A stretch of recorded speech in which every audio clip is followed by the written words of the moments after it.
Hi, I'm Izzy. I'm your host for today's My Career podcast. Today we had Kathy and Seb on the sofa from Historic England talking to us about their opportunities for young people, their programmes, how you can get involved, and some hints and tips for the application process. So Kathy, please can you introduce yourself? Of course, yeah. My name's Kathy. I'm the Early Careers and Recruitment Advisor at Historic England. So I look after all things work experience and apprenticeship and entry-level careers. Oh, and Seb, tell us a bit about yourself.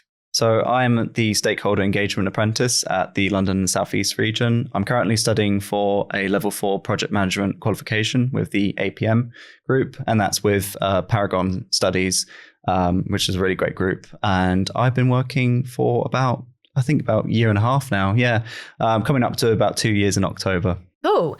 So tell us a bit about Historic England. Like, Kathy, how would you explain who Historic England are to a student, parent, teacher? Yeah, who are you? Okay, so we are the public body that basically champions all things related to our heritage. So we protect and look after all of England's sort of spectacular historic environments. We don't actually own, people often kind of misbelieve that we're like English heritage. We're linked to English heritage, but we're not English heritage. They own buildings, but we provide the advice basically across lots of different organisations across all of England to protect our heritage and our environment, really. Okay, and what programmes do you offer to young people? So that's a bit about who you are. Obviously, we've got Seb here today, who is an apprentice. What are those opportunities that young people can get involved in with Historic England? Okay, so there's a number of opportunities. The first one is our work experience programme. So we offer a virtual work experience programme, which is made up of 8 modules and introduces young people to all the different aspects of working within not just Historic England, but other heritage organisations. And it also covers sort of hints and tips on careers and advice. And that's a programme that students can register for at any point during the year and complete at their own pace. So we're really proud of that. It's really interactive, it's really immersive, lots of quizzes and activities to complete. Then if young people are looking to actually come and work for us and looking for an apprenticeship, we offer apprenticeships from level 2 to level 7. And recently we've had 2 apprentices in trained to be archaeologists, so level 3 archaeological technician. We've also got a level 7 apprentice who's again working in our archaeology team as a trainee aerial survey investigator. So she's up in the planes flying, taking photos, that sort of thing. Really exciting job. We've also, obviously, we've got Seb, who's our stakeholder apprentice. We've had apprentices in our content team, our finance team. And we also created our own apprenticeship with a number of other organisations, which is the Level 4 Historic Environment Advice Assistant Apprenticeship. So it's very specific to heritage, and it introduces young people into training, working within our development advice team, our listings team, and a really heritage-focused role. So there's lots and lots of opportunities. And we also, as part of our Future Talent programme, we also run 8 to 12-week emerging talent placements in the summer. So we work with particular partners to offer these placements out as well. Wow, so there's a real range of opportunities there. And I guess if people heard Historic England, they might not think that you have apprenticeships in content finance. So no, absolutely that's why not. Sessions like this are really great, because it can open students' minds to the different opportunities available. And Seb, how did you find out about your programme? Like, tell us a bit about the programme that you're on, like the qualification, etc. But yeah, what made you do that essentially? Well, it's quite interesting you say that, because when it came to sort of coming out of school and stuff, the only really route that was available to me at that moment was university. And I generally thought that with my interest in like history and archaeology, that would be the sort of direction I'd go into, where I'd be taking a very like academic role and sort of partaking in that. I really thought I was going to be a teacher for a really long time. Okay. But when it came to actually learning about Historic England, I went through university, and in my like actual education of learning there, I would hear a lot more about Historic England. And really, it was a case of, this is what they do. They're the governance for the protection of ancient buildings and sites. And the opportunity to work with them just seemed to get more and more interesting as I went through. So when I, eventually finished and decided that I want to look for jobs, the apprenticeship was a really good opportunity. And then not only that, it would be with a project management qualification. So I'm doing a level 4 APM project management qualification. And yeah, it's been really great so far. I've just been getting that opportunity to not only learn more about what Historic England's doing, but also have that project management learning and hopefully apply that more into the heritage field. Yeah, and project management is a great thing to do because essentially you can take it anywhere. So like those skills that you get are invaluable. So was that something that also drove you? Was it more Historic England or was it the program? Like what was your decision making around that? It was both really. I mean, I value Historic England's work. Again, from studying it, it was really prevalent to me that was something really important that I wanted to be part of. But the project management qualification, as you say, is such a varied position and it could take you anywhere you'd like to go. Frankly, I can see it as an opportunity of, if Historic England does not work out for me, I could take it, that I am going somewhere else with it. But frankly, I want to stay with Historic England and I want to stay within the heritage environment anyway. I just think project management is really invaluable and we do it in even our daily lives. Yeah, absolutely. And that program that you are doing now, like where are you at with the program and the apprenticeship? So I'm actually about to be finishing it quite soon. So I'll be doing my exams quite soon and my endpoint assessment, which is basically just a big portfolio of what you've done over the time that you've been working, and really just getting an opportunity to sort of gather all the skills together and show them and Historic England and my tutors that I've learnt and to really develop the skills that they've asked for. Yeah, absolutely. And do you think that the subjects and your interests at school, like tell us a bit about that. So you were at school, you had an interest in this. Has that supported you on this journey at all? Like, did you feel like you needed those subjects in your back pocket essentially to be able to get this job? Like, how's that linked up? I don't think so, actually. I think my general interest and in like history and archaeology was much more just a bonus to everything, really. It was something that I had thought, whether I really needed to have like full on studies in it, whether I needed to study even history at A level or GCSE. But in realistic circumstances, I think it was the case that it just helped me sort of build that enthusiasm for it. When applying for the role, there's no specific requirements that you need to be, this great technician in archaeology or, history. It's just more of a case of, do you like to work with, historical environments? Well, there is this opportunity here. And I think you find that with a lot of other employees as well. We all have a very similar interest in heritage environments. Yeah. There's no need to have any specific studies in it. No, absolutely. And Kathy, what's your opinion on that? Like obviously managing kind of the attraction, engagement, recruitment, etc. Do you think that there needs to be a real interest in it? Do you expect people to have an interest when they come in? Like, what's your opinion on that? We don't necessarily expect people to. Okay. I think most people who do come to want to work for us have just naturally got an inquisitive, they're curious about working within the heritage sector. They've got a passion for all things heritage and an interest, but we don't expect people to come with a history qualification or particularly have a real interest in history. It's more about having a passion about what we do and wanting to support sort of protecting our environment, supporting change through the environment. And just having that passion and being able to bring that to the organisation. Yeah, and I guess that's the same for every industry, right? If you're passionate about it, you're going to be good at it and you're going to do well through the process as well. That application process, if you're just applying for the sake of applying, it's going to show through in your application ultimately. And what would you say are the benefits of doing an apprenticeship with Historic England? So what do you see from your side of the people that come on board and how they flourish? So I think it very much depends on what an individual wants. one of the key benefits of an apprenticeship, and Seb was slightly different because Seb's done both the university route and the apprenticeship, but a lot of people looking for an apprenticeship are because they don't want to go to university to gain a qualification. They don't want maybe the associated costs or to move away from home. So an apprenticeship offers the chance to learn on the job, earning a salary, but whilst also gaining a qualification. And that can come with its challenges because you've still got, as Seb said, to build a portfolio of evidence to demonstrate your learning.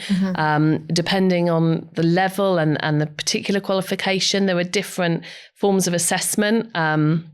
So that's all things that young people need to consider.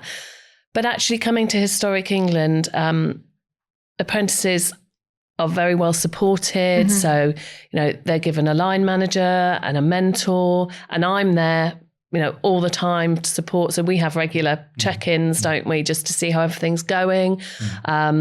We work with sort of a selected number of approved providers that we know we've got good relationships with and that they offer a good service. And I monitor that really, really closely as well. So we just try to make sure that the whole experience for whichever apprenticeship is being completed is as solid and as enjoyable as possible. Yeah. And what's your take on that, Seb? Obviously, you've come into this. Like, how have you found doing an apprenticeship with Historic England? Yeah, it's good that you asked because I think I come from, as Kathy mentioned, I come from a university background as well as doing this apprenticeship. And I'd say that there's massive benefits to each, but especially what Kathy has just mentioned about the apprenticeship. If you are looking for an opportunity to earn whilst you study and get a qualification that really is going to take you through your life, apprenticeship is definitely going to be the best. Just to re-ask, what was exactly what you were... So I think we really want to make sure that the students understand what it is like to be an apprentice. So anything about the transition or, how you found maybe that first day versus where you are now, it'd be great to hear about your journey on that. Yeah. So again, coming from that sort of study background, I don't think, between school and university, it's too much different because you are studying full time. You'll often be doing the weekends. Going into the work environment and actually doing the work with, studies on the side has been really beneficial for me just because my work-life balance is much better now. It is the case of I'm actually getting my 9 to 5 in. I'm not feeling like I have to, draw time out of the weekends just to fulfill the requirements. I am given a certain amount of time every day to, work on my studies whilst then also doing my job. And even from the job, I'm doing different bits of learning. So really, you're given the opportunity to develop throughout the whole process. Transitioning into that was actually really smooth. I thought it would be really daunting because I think you hear about the work environment in offices and it's a sort of strict regulated, you've got to sit down and do your work. But realistically, it's not the case at all. People are lovely, that you are going to get conversations with people. You're going to get so much experience from these people as well. And they're all willing to help. Big thing to know is really that you're there to learn, and that's a really important thing. If you're going to make mistakes, it's not going to be a trouble at all. You're there to make the mistakes and to really learn from them. So it can be really daunting to walk into a work environment, but otherwise it is very welcoming. Yeah, and it's just a new environment, right? You've not experienced it before. But I think the one thing about apprenticeships, especially I find, is that the support is there because you have so many stakeholders within that. So you've got, like you said, Kathy, the early careers team, you have your line manager, you have other apprentices, you have your training provider. There's lots of people there to support you. And ultimately, the business is committing to funding training for you. Therefore, it's in their best interests as well to support you with that. So what does that support look like, Kathy, within Historic England in terms of the apprenticeships and how you work with the apprentices? So when apprentices start with us, we have a very sort of all the managers. First, it's worth mentioning probably that all the managers undertake managing young people in the workplace training. Okay. So they have a really good understanding of how maybe to work with younger people who've come straight from school or college and are adjusting to that environment, to the work environment. Then once on board, our apprentices go through the same sort of initial training that any new employee does, so that they help to get a really good understanding of the organisation and who sits where within the organisation. So they've got that grounding.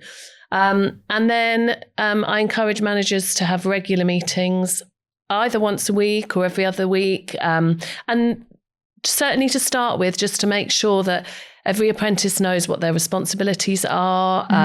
If they've got questions, they know they've got somebody to go to and approach. If they're worried that they've done something that they shouldn't have done, or and sort of learning from those mistakes. And those meetings then, as the apprentice becomes more sort of into the role and gains more experience, they gain more autonomy, and those meetings might become fewer.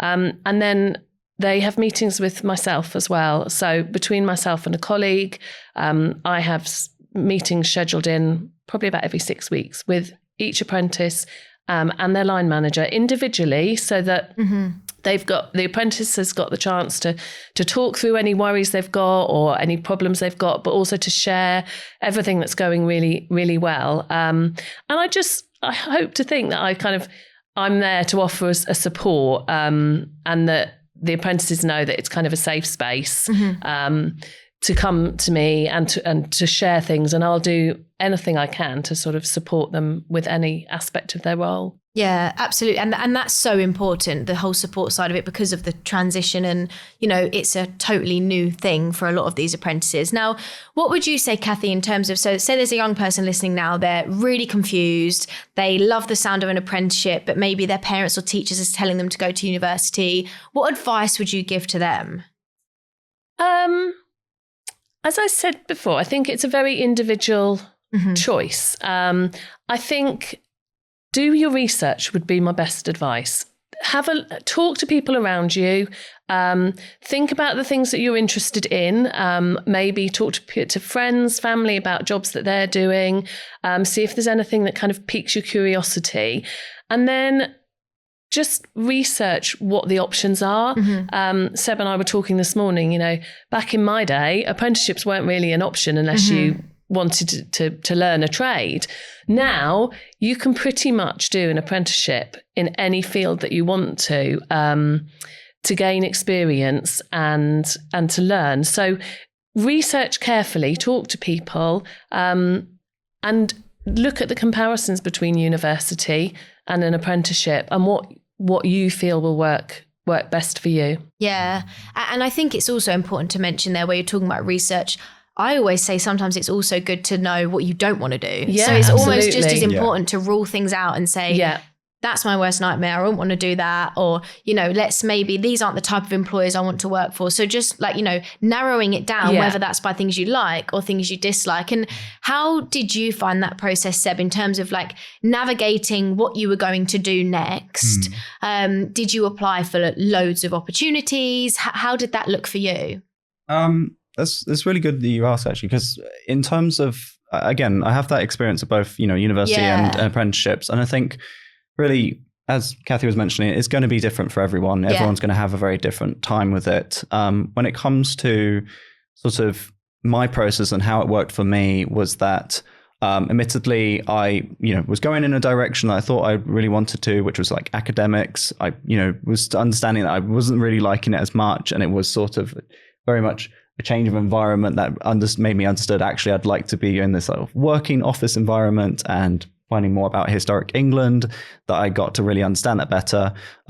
Coming into this process here, I actually didn't find too much trouble applying towards it. I did apply for a few different jobs, and it was kind of funny, really, because almost when I was thinking about the apprenticeship, I almost thought, they're not going to accept me because they're going to think what, you've got 2 degrees, do you need this? Is this the case? But actually, in the case of, anything, anyone can learn anything, and it doesn't matter if you've, really got good results or bad results. I think it's just the case that you're learning. That is the chance.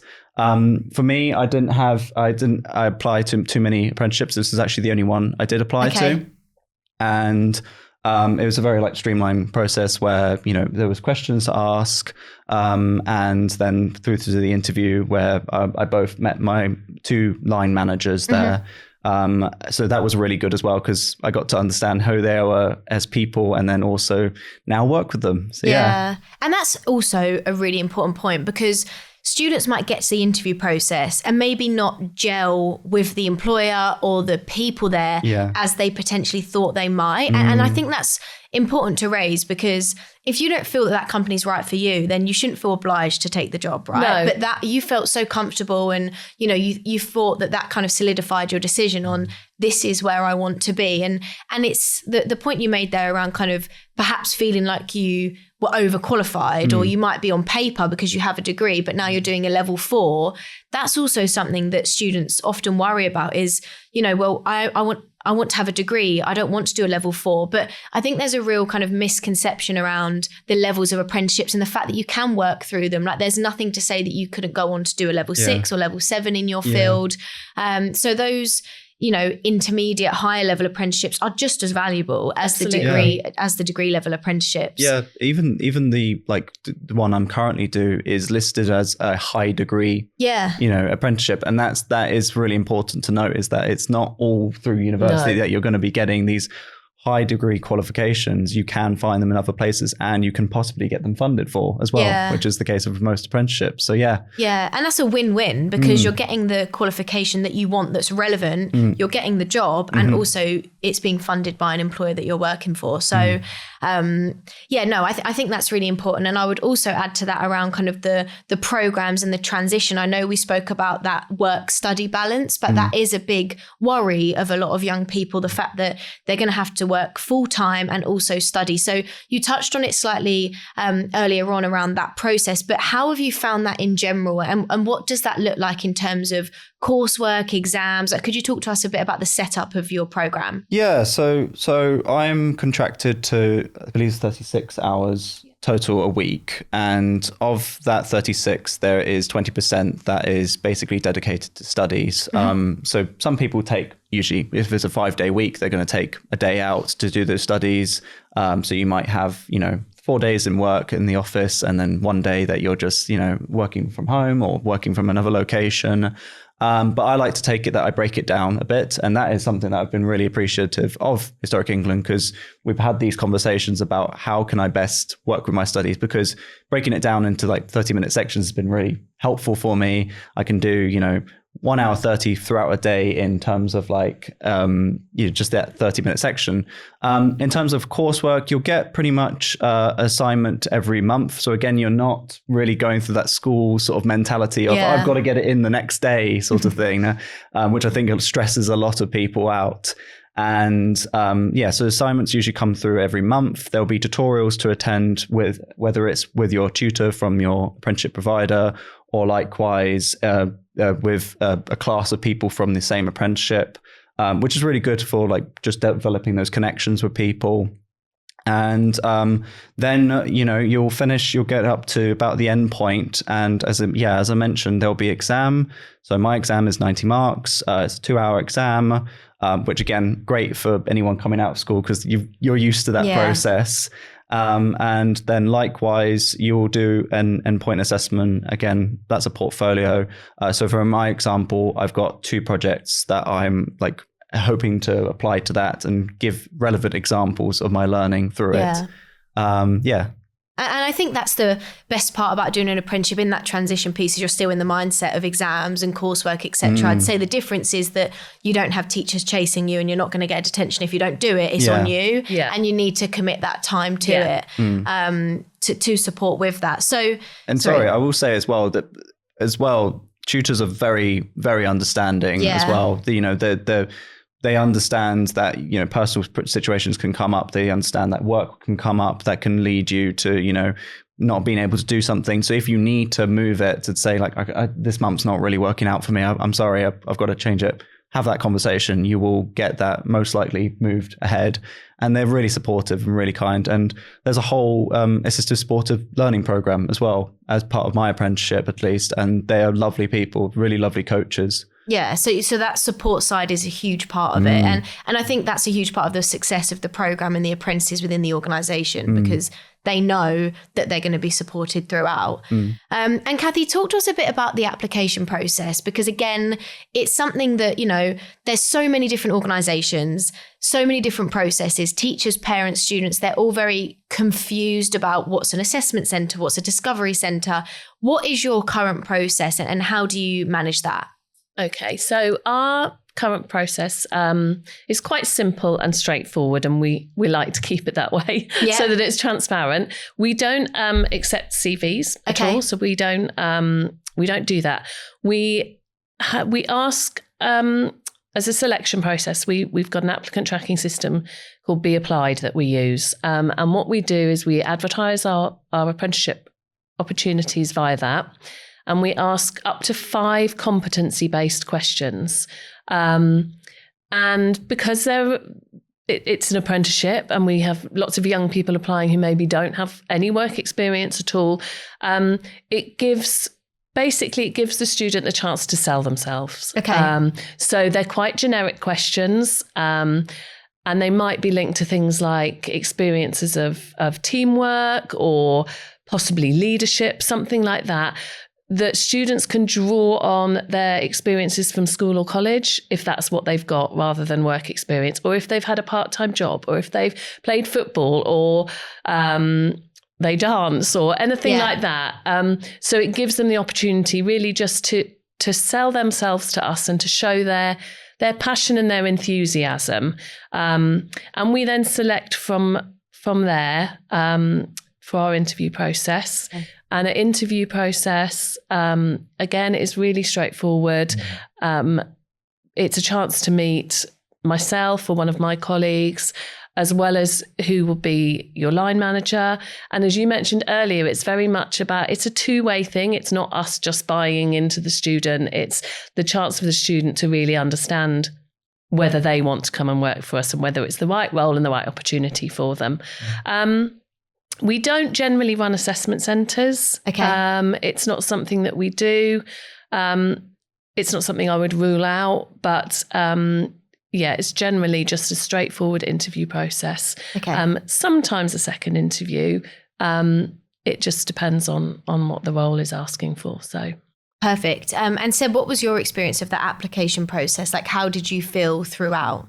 Oh, really streamlined. Like nice. really, really good. I mean, again, I applied for lots of different roles, and actually you mentioned earlier about the interviews sort of not gelling with who you're going with. But with another company, I actually didn't really feel that connection there, even though I was really excited about the opportunity. And I eventually said no to them because, again, I had this opportunity. I really gelled with my line manager. But the actual application process, not having to put forward a CV, not having to put down, all these sorts of again, qualifications. It's much more personal. It's much more about yourself.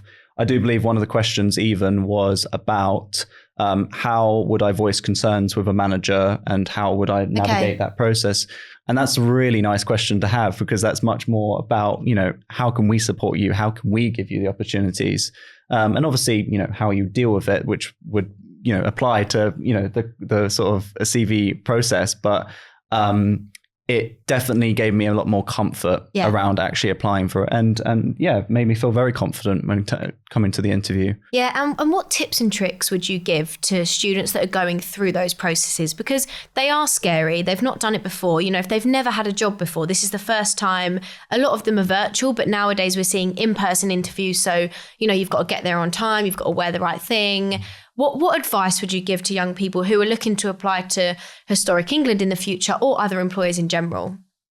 A really good tip that I think is generally good is if you were to do your research around the organisational group, or if it's Historic England, to ask a question around sort of maybe something that you've found curious about them, or whether they have opportunities for development. Just come up with a question that you can lead with at the end, because it does show that real enthusiasm for that company. Likewise as well, I would also try and bring even just your own interest into it. I think CVs in general and just applications, you're not going to be able to talk about, hobbies and all these sorts of things unless it really applies to your role. But otherwise, if you are just even bring something interesting, like, I read this book recently and I thought this was really interesting. For myself, for instance, I was reading a book called, I believe it's called The Second Brain, and it was about how to use our application devices to create the sort of way where you can store memory into it almost. Like you're not then thinking, what was that thing I have to remember?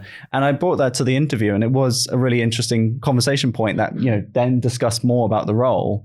So I think, bring sort of questions for the interviewers, and also be yourself, talk about your hobby, anything that interests you, because at the end of the day, they're going to be working with you and they're going to get to know you. And if you're a likable person, they're going to like you. Absolutely. And would you add anything else to that, Kathy, at all? Not really. I think it's just, interviews can be nerve-wracking. So I think it is just, like Seb says, being yourself, being honest, trying not to worry about it too much. But it's also worth mentioning that at Historic England, we also offer interview coaching. Okay. So, and this is something that I could do with any applicants who, if they get to interview stage and are a bit nervous about it, I run sessions on a one-to-one basis ahead of the interview with the line manager, where we look at, what worries you might have, how to overcome those, what to expect in an interview, run some scenario questions, that sort of thing, as sort of a pre-interview prep. And that is available to any students or any young people that apply, and actually available to anybody that applies at Historic England. But hopefully it's quite reassuring for people when they are applying to us. And I guess goes back to that piece of you being supportive as an organisation, and people will feel that right from the start. But I just wanted to pick up on a point there you said about being yourself, because there's we say that to a lot of young people at the interview stage, but ultimately we always remind them that you've got to be yourself from the start. The minute you put that application form in, don't be lying or exaggerating things, because if you get to interview and there's a question asked about something you've said, it's a bit awkward if it's not, the full truth. And on that note, there's a lot of AI being used during applications, and it is something that we do look for, but also that's not, as you say, telling the whole story about an individual. So it's really important to use your own words, use your own experiences. And even if you feel that, by using AI, it might sound more eloquent, that's not what we're interested in. We're interested in the person applying. Yeah. So. And ultimately, if there is AI being used in the initial application and then you get to interview and you aren't like that at all, that's also not a good impression. Or you start your job and you can't do the skills that perhaps you said you did. So, it's an interesting market, I guess, at the moment with students using AI in applications. But I think, like you said, use it to probe you, but you need to be writing in your own words and it needs to be truthful, ultimately, about you. Okay, so we spoke a bit there around the application process. Now, Kathy, can you touch on a bit of who are you looking for? Like, what kind of people do you want to be bringing into your organisation? I think we've touched on this a little bit already. We're looking for young people, enthusiastic people, people who are committed, willing to learn. We're not looking for perfect role models at all. We're just looking for that passion to do well, and that understanding that coming into an apprenticeship, you are, as Seb mentioned, you are learning. You're not expected to come into the role and know what you're doing or to get up and running with what that role is within the first sort of couple of weeks or couple of months. So just people that are prepared to work hard and are prepared to sort of bring themselves into the role. Historic England is a really lovely organisation to work for. Everyone is really friendly and supportive. There's a real team ethic. So, and also really a really good understanding that everyone is different and that everyone has got different things that they're managing and juggling in life, and that's okay. And that it's, just we've got a safe and almost nurturing environment, really. Yeah. So yeah, just people that want to learn and are happy to be supported and want to develop. Mm-hmm. And is there anything you'd add to that, Seb, from your experience of coming in? Like, what are the opportunities outside of the job role that people can get involved in? Like, how's your experience of that been? Yeah, I mean, just going on the basis of the fact as well that, how kind the environment is. There is a reading that Historic England has a gold standard with Mind, the mental health group, and they are so supportive there. But with other opportunities, we have so many different working groups. There's a disability support group, there is neurodivergent group, queer community as well. And aside from just sort of those groups that get together and talk about either issues or things, situations that they come across, and really to bring more connection to people, you have groups that are actually helping each other there. So I've joined one that is a project management group. Okay. And actually within our organization, we share tips with each other. We share even like small documents with each other that we've made. That's like a sort of template. And yeah, it's been really good to get involved in that, as well as the odd, trip out that you might get to join other people to go to a site or whatnot. And that will, sometimes that's a whole day. Sometimes that's just a morning with someone. Really good opportunities. Amazing. Thank you both so much for your time today. It's been really, really interesting to hear about Historic England, your opportunities, your journey, Seb, and how you see that, Kathy, from the other side with the Early Careers team.